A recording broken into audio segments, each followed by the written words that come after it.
So somewhere in the ancient texts of southern India, there is a documented, fiercely guarded database of roughly 33 million highly specific acoustic codes. And if you somehow managed to find one and, you spoke those exact syllables out loud, they would do absolutely nothing for you. Right. The phenomenal paradox, really. We were talking about a system where sound is believed to hold the literal power to alter reality, but the mere mechanical pronunciation of that sound is entirely useless to the uninitiated. Yeah, exactly.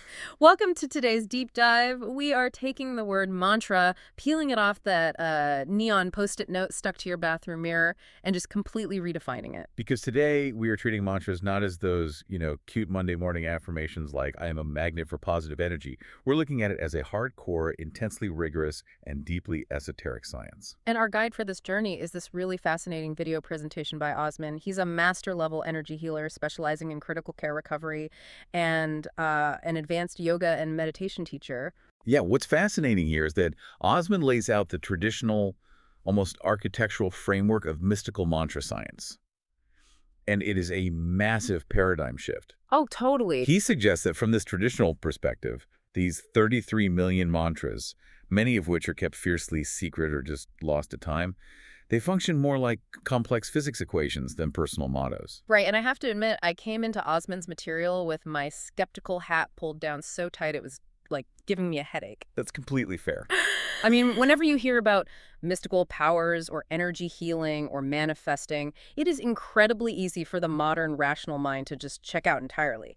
But the sheer strictness, the uncompromising mathematical system behind all of this, it kept me hooked. Because it doesn't read like whimsical Right. magic, right? Exactly. It reads like studying advanced quantum mechanics or learning a really complex programming language. And to Yeah. even grasp how this works, we have to tear down our current definition of a mantra and look at its actual anatomy. Right, the anatomy. Osman breaks a true mantra down into three distinct, completely non-negotiable parts. The spoken word is, well, it's only one piece of the puzzle. Okay, let's unpack this. What are the three parts? So the first is the spoken incantation, the precise audio combination of sounds and syllables, but that's just the activation mechanism. The second part is entirely physical. It is called the tantra. Okay, wait, let me stop you right there, because we have to address the elephant in the room. When the average person listening to this hears the word tantra, they are immediately thinking of a very specific westernized idea of like exotic 1990s sexual practices. Oh yeah, I am glad you brought that up because in this classical context, it has absolutely nothing to do with that modern misconception, not even a little bit. Good, glad we cleared that up. So what does it actually mean here? Historically, the word tantra translates closer to a loom or a device or a technique. In the anatomy of a mantra, the tantra refers specifically to a highly detailed geometric diagram. Like a drawing. Well, an intricate mathematical mapping of intercepting lines, shapes, and bindus or focal points. And traditionally, this diagram is not just drawn on a piece of parchment. It is carved into a small copper plate. Wait, really? Why copper? Like, why not gold or wood or something? In this esoteric science, copper is viewed not just as an electrical conductor, but as a spiritual and energetic one. It's believed to vibrate at a frequency capable of absorbing and holding acoustic energy. Oh, wow. The underlying mechanism here is that as you recite the audio portion of the mantra, this physical copper plate actually collects and stores the generated power. It essentially acts as a localized energetic capacitor. So it's basically a spiritual battery. Exactly. Practitioners will often roll this copper plate into a tiny tube, seal it, and wear it around their neck or inside their clothing. That way, the accumulated charge remains anchored to their physical body. Okay, so we have the audio code and we have the copper hardware to store it, but then Osman details the third part, which absolutely blew my mind. The deity. Right. The mantra also has a physical representation, an actual humanoid deity form. Yeah, every specific mantra is intrinsically tied to an entity. And we are not talking about a vague, formless cloud of benevolent energy. These entities have highly precise, extensively documented forms. So someone wrote down exactly what they look like. Yes, the ancient literature catalogs exactly what they look like. Some might appear pleasant and beautifully adorned. Others are described as incredibly fierce, possessing multiple heads or anywhere from 4 to 10 hands. And they hold specific things. Exactly, holding very specific weapons or symbols. The critical point is that this physical form is an exact known quantity. You know, the best analogy I could come up with for this three-part structure is a complex software package. Oh, I like that. How so? Well, if you want to run a powerful program, you need three things. First, you need the actual programming language, the code itself, which is the Mhm. spoken mantra.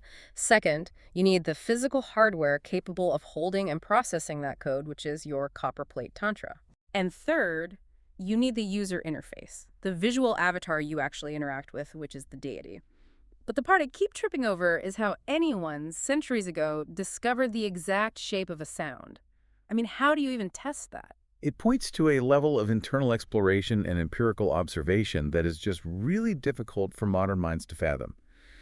Osman points out that the documentation of this science is heavily concentrated in places like the state of Kerala in India. Right. And Kerala is widely recognized as the traditional heartland of Ayurvedic medicine, isn't it? It is. And for context, Ayurveda isn't just herbal tea and spa treatments. It is a rigorous, thousands of years old medical system that treats the human body as an incredibly complex network of energetic pathways. So this mantra science was developed alongside that. Exactly the right context. Alongside those medical texts, you find the deep traditional literature detailing these exact mantra combinations, their geometric diagrams, and their corresponding deities. It was treated as a complementary branch of the same biological and energetic science. Which naturally leads to the most obvious modern question. So what does this all mean for us today? If all of this is documented in books in Kerala, and plenty of those books have been translated or digitized online, why can't I just Google ultimate wealth mantra diagram? Right, just print it out. Yeah, carve it into a piece of scrap copper from the hardware store, read the syllables off my laptop screen, and get the power. Because the internet cannot provide the energetic charge, Osman explicitly states that merely reading a mantra from a book or a screen is fundamentally inert. Inert, like dead. Completely. If we stick to your software analogy, downloading the syllables from a YouTube video is like downloading a corrupted file or trying to run a massive program without an operating system. You have the shape of the thing, but absolutely none of the life force required to animate it. Wait, so even if I memorize the exact syllables perfectly from a YouTube video, it's essentially an empty battery. I could pronounce the ancient syllables perfectly with flawless intonation, and I'm just making noise in a room. You are literally just moving air with your vocal cords. A regular person, without the proper energetic foundation, cannot just spontaneously manifest this power. The fundamental requirement of this entire system is transmission. Transmission from who? The mantra must be imparted to you by an authoritative source, a living master who already possesses the fully realized power of that specific mantra. Ah, so it's the human bridge. Exactly. When the master speaks the mantra to you, they aren't just giving you a pronunciation lesson. The underlying mechanism is that their own body and energetic field have been so fundamentally altered by their practice, they act as a conduit. So they are transferring a microscopic seed of that living power into your system, riding along on the sound waves of the syllables. Right. It relies on an unbroken biological chain of transmission stretching back centuries. Yeah. And once you receive that charged living seed from a master, your real ordeal begins. Oh boy. Because maintaining that power, let alone growing it, demands a level of personal discipline that borders on the superhuman. You don't just get the mantra and then go back to your normal Tuesday routine. Not at all. Yeah, we need to dive into the price of power here. Because the baseline requirements just to keep the seed alive are incredibly intense. We are talking about absolute, uncompromising hygiene. Oh, extreme hygiene. Practitioners must maintain pristine physical cleanliness, which often involves wearing perfectly clean, dedicated clothes that are never worn outside of the practice. And the bathing. Right. Yes, it requires undergoing a full, head-to-toe bathing ritual daily, sometimes multiple times a day, immediately before even attempting the recitation. But what's the mechanism there? Why does the esoteric energy care if you've had a shower? Well, the theory is that everyday physical grime, sweat, and exposure to the external world, they all carry their own chaotic vibrational frequencies. By purifying the physical vessel, you are essentially creating a sterile, energetic laboratory. Lowering the background noise, basically. Precisely. You are lowering the background noise so the specific frequency of the mantra can resonate without interference. And that sterile laboratory concept extends directly to the diet, which gets completely overhauled. The standard across almost all these paths is a strictly vegetarian diet. No meat, no exceptions. Which makes sense if you're trying to keep the body light and free of the heavy, dense energy of an animal. Right, and this is where Osman threw a curveball that completely caught me off guard. There are certain highly specific esoteric paths that require the exact opposite. Ah, the left-hand paths or the fierce deity exceptions.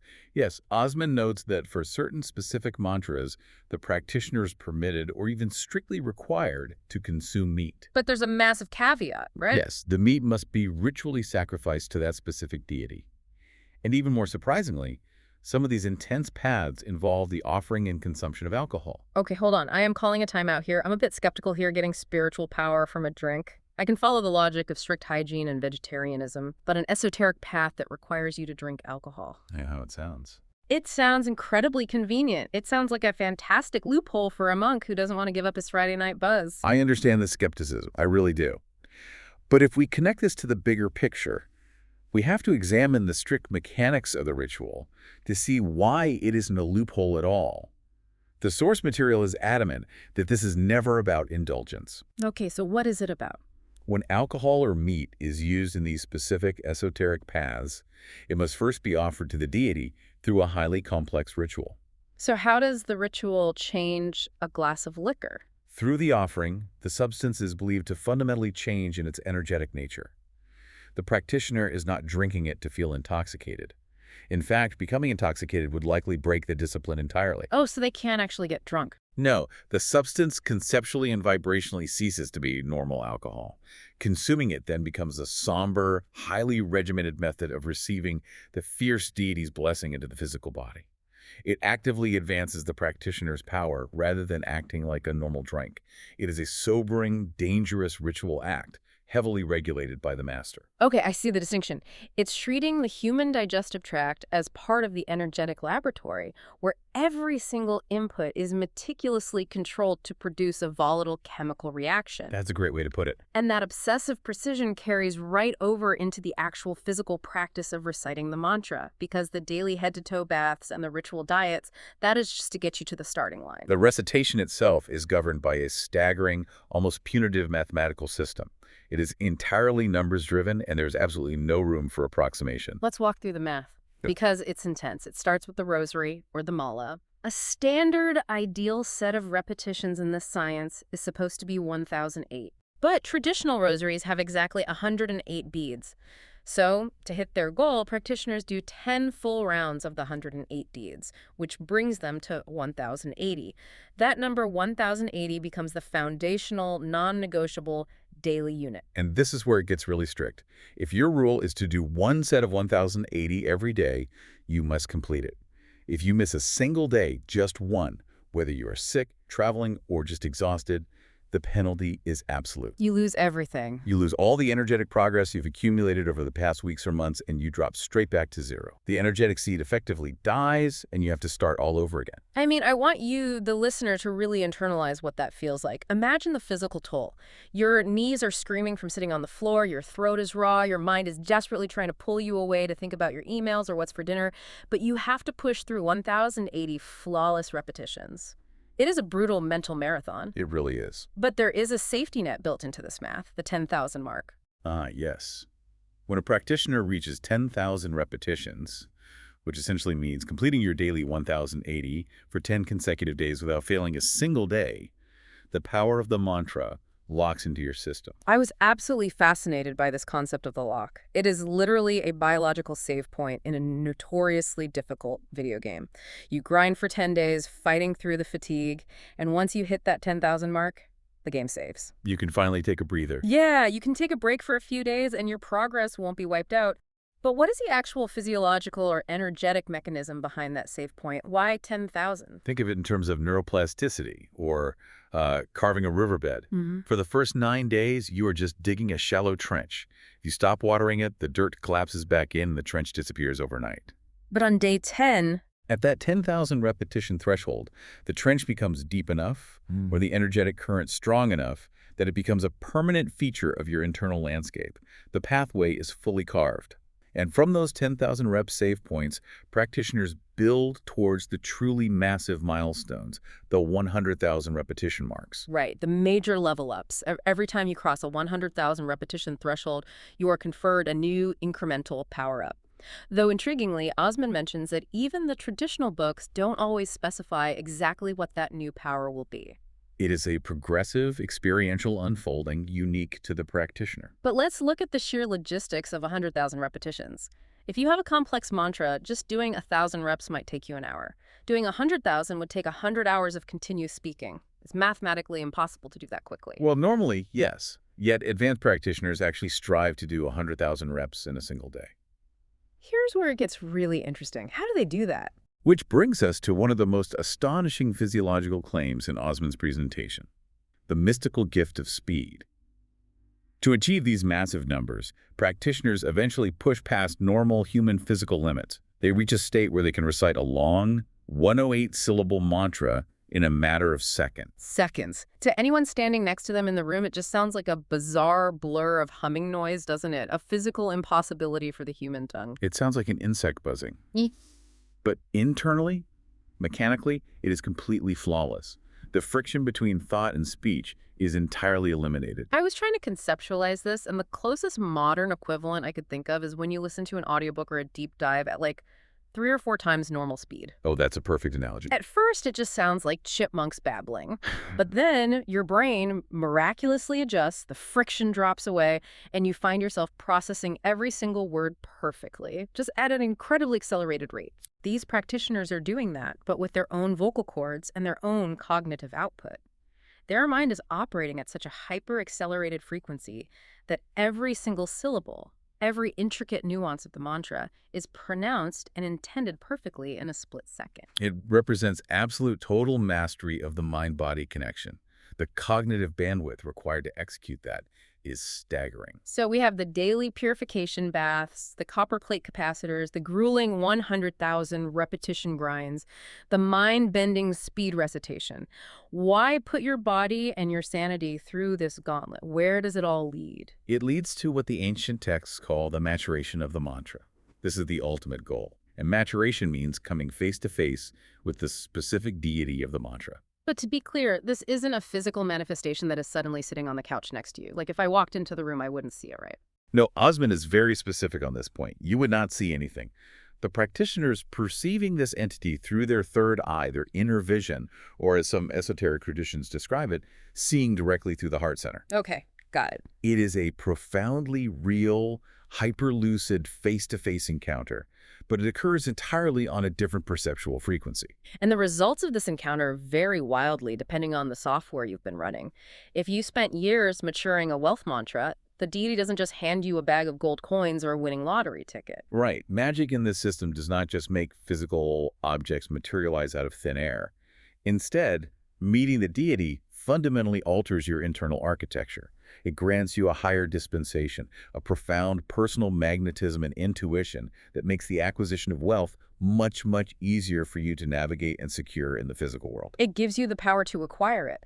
But the example Osman gave that absolutely stopped me in my tracks and frankly deeply unsettled me was the fear mantra, the concept of invoking fear personified. Yeah, he describes a highly advanced path where the maturation process involves coming face to face with a terrifying, demonic entity that represents absolute, distilled, cosmic fear. Why on earth would anyone willingly spend hundreds of hours of grueling discipline just to invoke the most frightening, horrific entity imaginable? It sounds like self-inflicted psychological torture. This raises an important question, doesn't it? It invites a profound debate about the psychology of mysticism. But Osman explains the internal logic perfectly. It is the ultimate psychological inoculation. Inoculation, like a vaccine. Exactly. Once you have looked fear personified directly in the face, once you've survived confronting the absolute height of terror and held your ground, everything else in the earthly realm becomes completely inferior. Wow, so you literally cure yourself of all worldly anxiety by staring down the ultimate cosmic fear. Exactly. If you have faced a multi-headed demon of pure terror in your own mind, suddenly a potential layoff at work, or a financial crisis, or even physical danger, it just doesn't register on your nervous system anymore. You become truly unshakably fearless. It is an incredible psychological mechanism wrapped inside a mystical experience. And we should note, not all of these encounters are terrifying ordeals. Osman shares a fascinating personal experience from his own practice. Oh, right, the beautiful entity. Yes. He describes reaching the maturation of a specific mantra and meeting an entity that possessed an out-of-this-world beauty. Interestingly, it was a male entity, but it had features so delicate and radiant that it looked like a beautiful young girl. I love that detail because it grounds the mysticism. It shows these encounters aren't always stoic, terrifying, or overly serious. They can be surprising, boundary-pushing, and uniquely personal to the practitioner. But there is a mechanical question here. What's that? How do you actually communicate with a multi-headed demon of fear or an impossibly beautiful higher dimensional entity? They obviously aren't speaking English. No, they aren't. Communication in these states happens through direct thought downloads. Thought downloads. In these heightened perceptual frequencies, there is no spoken language as we understand it. They communicate by direct, instantaneous thought transfer. And fascinatingly, Osman notes that there is no need for introductions. Right, he said that when the entity appears, its appearance and its identity are the exact same thing. It is instant, complete comprehension. When you look at them, you don't need them to announce, I am the deity of wealth, or I am the purveyor of fear. You just know. The profound knowledge of exactly who they are, what they represent, and what they are imparting to you is instantaneously downloaded into your consciousness the very millisecond you perceive them. It bypasses the slow friction of human language entirely. It is pure, unfiltered knowing. Which brings us all the way back to where we started. We have traveled a massive distance from a positive sticky note on a bathroom mirror. We really have. We have waded into an ancient, highly structured science involving copper acoustic capacitors, ritualistic diets that alter cellular frequency, massive 100,000 repetition neurological save points, and telepathic downloads from higher dimensional avatars. It reveals that true mystical tradition across almost all ancient cultures is never a quick shortcut to feeling better. It is an arduous, exacting, and often painful science of total self-transformation. And there is a deeply practical, profound takeaway here for you listening to this right now. Regardless of whether you ever plan to pick up a copper plate, sit on the floor, or recite a single ancient syllable, think about whatever complex field you are trying to master in your own life right now. Right, any discipline. Could be your career, a difficult creative pursuit, mastering a new language, or overhauling your physical health. We live in a modern culture that constantly sells us the illusion that we can just Google the answer, that we can watch a 5-minute YouTube summary and instantly possess the power, the wealth, or the skill. But as the mechanics of Osman's tradition so clearly demonstrate, an unearned downloaded file is an empty battery. Trying to run the software without building the hardware will always fail. True power, true mastery in any discipline requires finding an authoritative mentor, someone who has actually walked the grueling path and bears the scars to prove it. And more importantly, it requires the daily, unbroken, wildly unglamorous repetitions. The 1,080 daily reps. Exactly. You have to sit down and hit your reps, pushing through the boredom and the fatigue to carve that trench deep enough to reach a safe point. The discipline itself is the actual magic. Absolutely. And consider the ultimate implication of that discipline, particularly the phenomenon of speed recitation we explored. We discussed how a rigorously trained human mind can reach a physiological state where it flawlessly processes, articulates, and perfectly intends thousands of complex syllables in a matter of mere seconds. The 5x speed for the human vocal cords and cognitive bandwidth. Right. If the human mind, when subjected to intense focus and absolute unwavering discipline, is genuinely capable of operating at that kind of hyper-accelerated, near-superhuman rate, what hidden cognitive abilities do you possess right now? What incredible, staggering capacities are simply lying dormant inside your own brain today, just waiting for the right discipline, the right mentor, and the right 10,000 repetition save point to finally unlock?